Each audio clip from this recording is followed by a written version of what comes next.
about you. Okay. All of us have been thrown around during this tough time.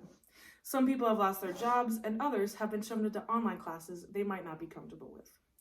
This got me to thinking if it's better to have in-person or online classes. Which one teaches you better? Which one is more effective? Do all students benefit the same from them? Well, each of course have their benefits, but there are also major downfalls to both of these options. First, let's discuss the pros and cons of in-person classes. One of the biggest pros for me personally is that there is a designated time for you to get your work done. Usually, right after class when it's fresh in my brain, I complete my homework so I don't have to do it later. Although, some downsides to this is that my classes are actually very early in the day when I am barely awake. I am also mostly completing busy work while I am doing my homework. In case you don't know, busy work is what you call homework that isn't needed in a class and is just assigned so that you have something to do. Another pro is that you can have all your questions answered immediately. You can stop the teacher by raising your hand and ask what's on your mind right then and there. For other students, that could easily be a con.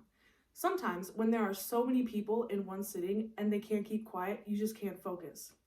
There are always going to be those kids in the back that never shut their mouths, and there are always going to be other kids raising their hands left and right, stopping the class and asking questions you think are very simple. Overall, for in-person classes, people these days are more used to them and most probably prefer them. With these types of classes, we build a schedule that we keep to, and personally, it's nice to have a plan where you just follow your schedule and have some free time at the end of the day. Now, let's take a look at online classes.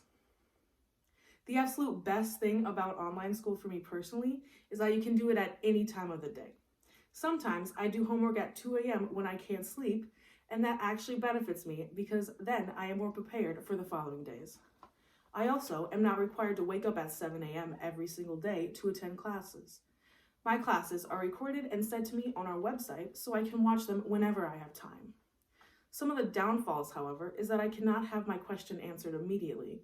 When I'm doing my homework at 2 a.m., usually my professors are not grading at the same time, so I have to wait until the morning when I wake up to receive my answer.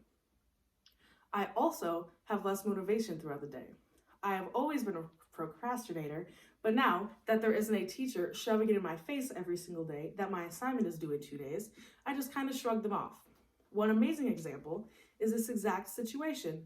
Here I am presenting a speech that I had weeks to write, and I just finished writing it last night. I am also presenting it about 4 hours before it's due in hopes that it uploads in time. But I am also grateful because we don't have all of the busy work I used to when classes were in person. I have about 2 or 3 assignments a week that actually improve my skills and I learn from them. These classes are also individually focused, and I know that if I ask my teacher, they will do everything to help me, and I don't have to be scared of asking a question in front of 30 other kids. Overall, online school probably isn't what most students these days are used to, but if you can get used to them, I am sure that even with downsides, people would actually enjoy them. After saying all of this, I've also asked some of my peers for their opinion on this topic. One of the main things that everyone I asked has said is that they miss their friends.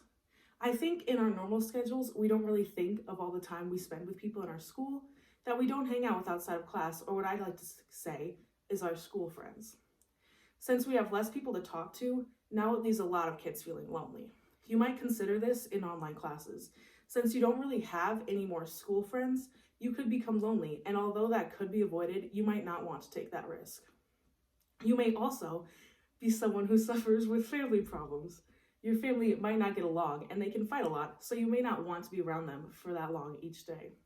Some other students I talk to say now that they are in online classes, there is no reason for them to leave the house, and they have just become overall lazier. The only reason they leave is to sometimes eat or get groceries. Now, of course, they can't really hang out with their friends at this time, and this might not be as big of a problem later in life, but there still is a clashing schedule between people, so during the school day, you probably won't be able to hang out with people that are not doing a full online schedule like you. Of course, each person's situation is different, so some of these things might not apply to them, and some pros and cons I discussed earlier might not be such a big deal to them. After everything I have said, there are ups and downs to each of these methods, and there really isn't a certain one that is better for everyone. I think that you can only really decide if online or in-person classes are right for you and not anyone else. You can always point out this list of cons and pros that I have created, but you cannot put everyone's different situations and come up with only one solution. I hope that students who make a choice evaluate all their reasons and pick up the plan that is better for them, personally, so that they are happy with their choice and can enjoy school. Oh, thank God.